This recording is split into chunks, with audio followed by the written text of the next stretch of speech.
Andijonliklar befarq bo'lmanglar, shu videoni o'tkazib olmasdan oxirigacha ko'ringlar. Sizlar yordaminglar bizga kerak. Nima bo'lgan opa?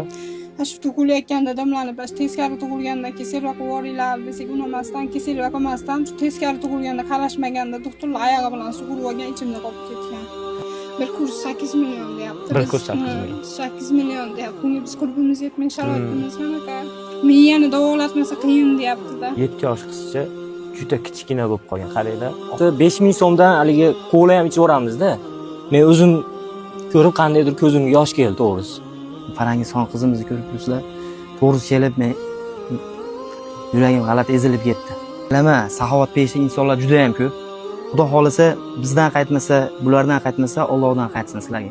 Ehson yo'lida deb 12 ta viloyatga akalarimiz yo'l olishibdi Ehson yo'lida.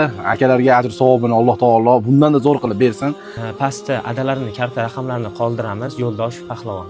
Yordam beringlar. Ya'ni Xudo xolasa 50 million pul yig'ilsa, bu Farangiz qizimizni oyoqqa turg'izib olamiz. Kiyib yurasiz.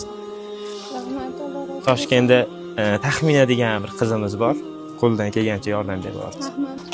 O'rtoqlar, sharoitni o'zingizlar ko'rib turibsizlar. Daji gaz ham yo'q, plitada suv qattiq qaynatishyapti. Oshxonalar juda ham og'ir ahvolda. Oshxona shifrdaman, ko'rasizlar. O'zingizlar kelib bir kun yashab ko'rsanglar, bilasizlar qanaqa sharoitligini.